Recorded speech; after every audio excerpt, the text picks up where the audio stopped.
Yes, thank you very much, Ali and Nicky Weaver. Take yourself a well-earned 15-minute break. I'll tell you what, the thoughts of Andy and Peter and myself are slightly more optimistic than they might have been 5 minutes ago after that shocking goal from Plymouth. Firstly, let's just pick up on the fact that they're going into the tunnel level at half-time rather than 1 goal down, having been almost completely dominant, Peter.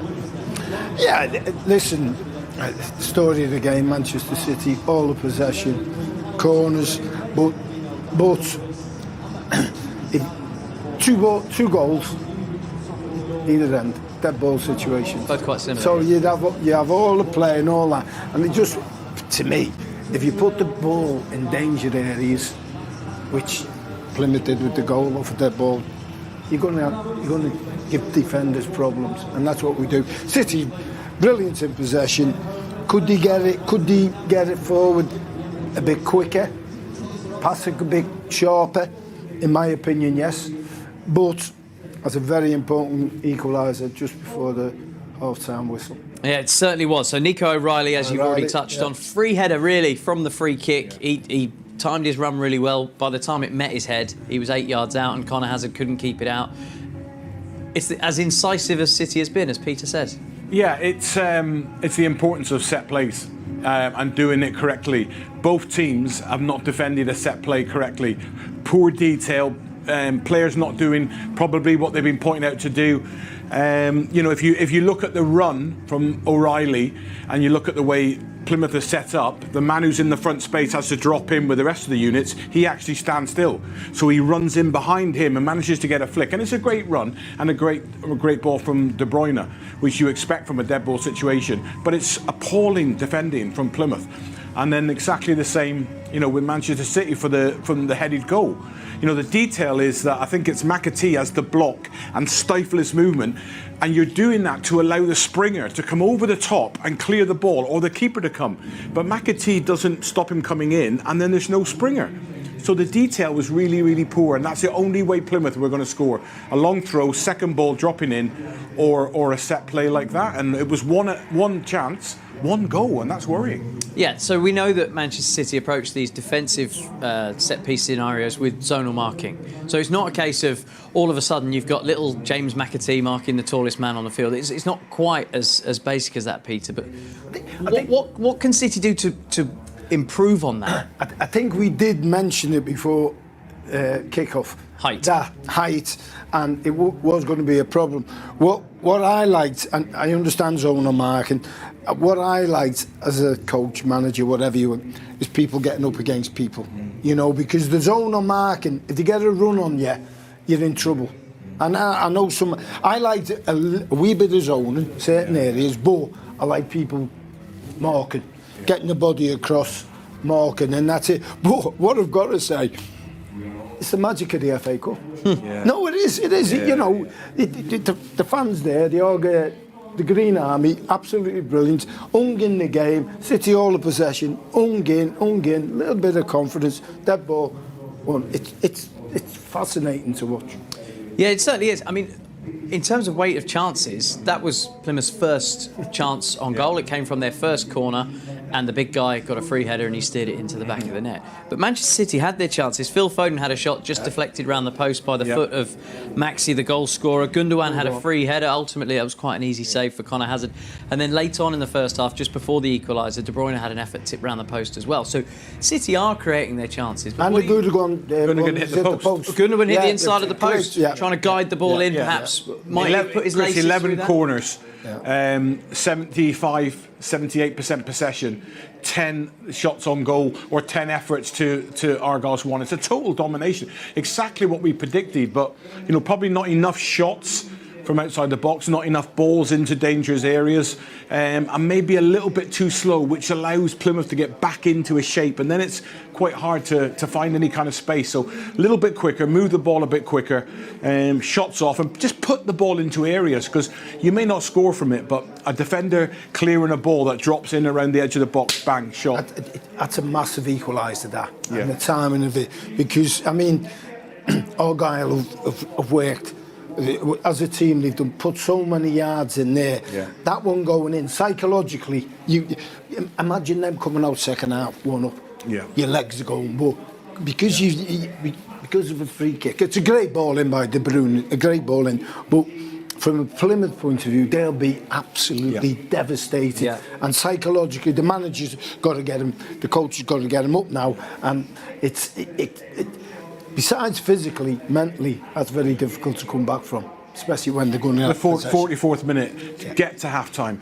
Just get to half-time. When you come out then, Chris, can we get to 52? Yes. Can we get to 60? And then there's more pressure starts to build on City then. And that goal there probably, for me, will define the outcome of the game. Because that's so important. When they beat Liverpool in the previous round, the goal came in the 53rd minute. So they know, look, we've dug in before against a big team like this, but like you say, the goal came before half-time.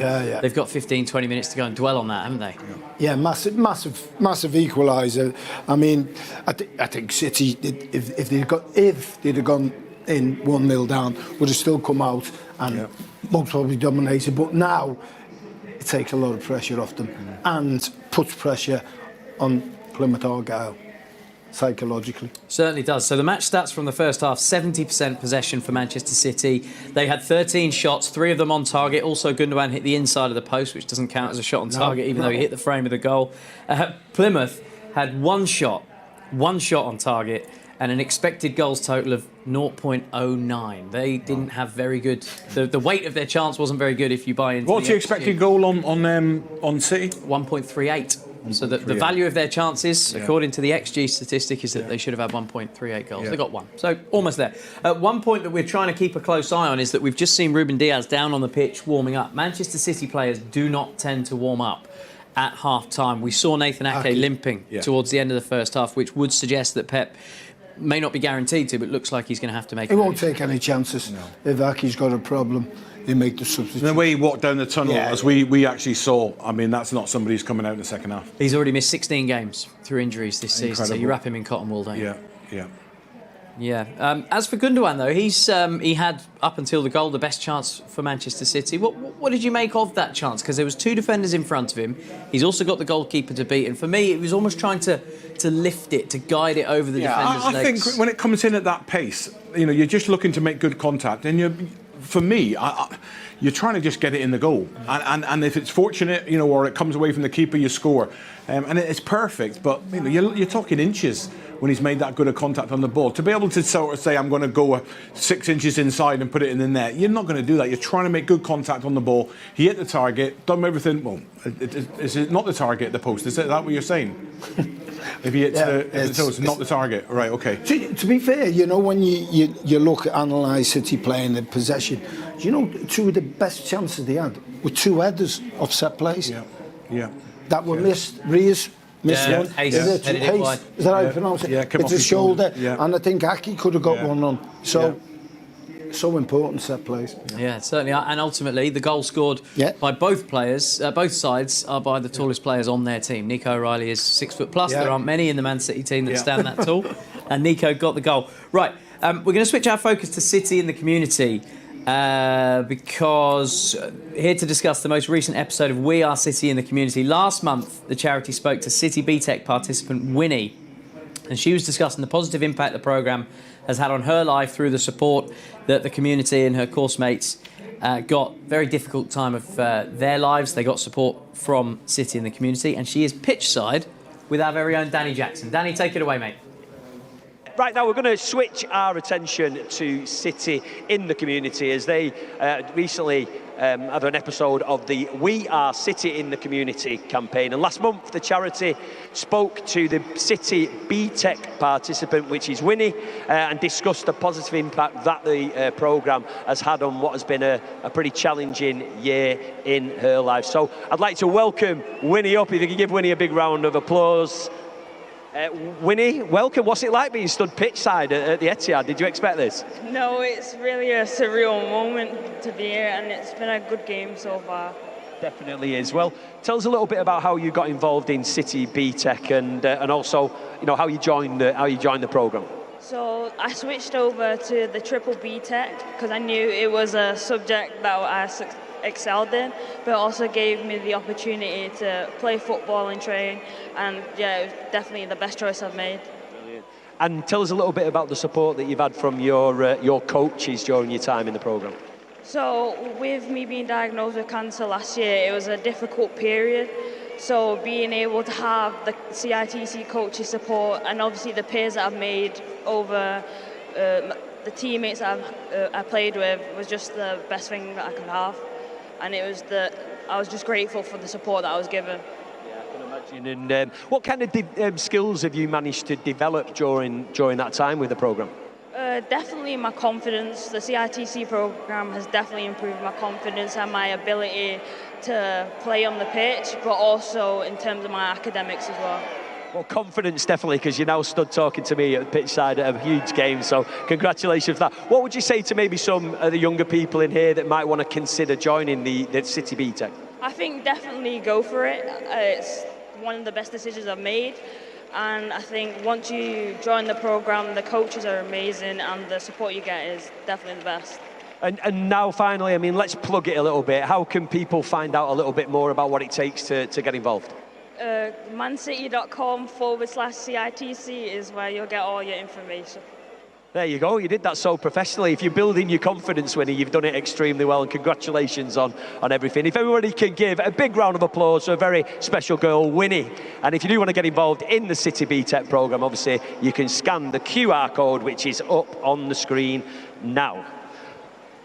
Right, okay, if you want to view more stories from the We Are CITC series, or even see more about the work that City in the community... Thank you, Danny. And Winnie, if you want to come and work for us, I think you're doing a better job than I am, so keep up the good work. Right, guys, we've got, I don't know, about a minute or two before the players come back out after the second half. Just a quick word on Plymouth Argyle. You've managed down there, Peter.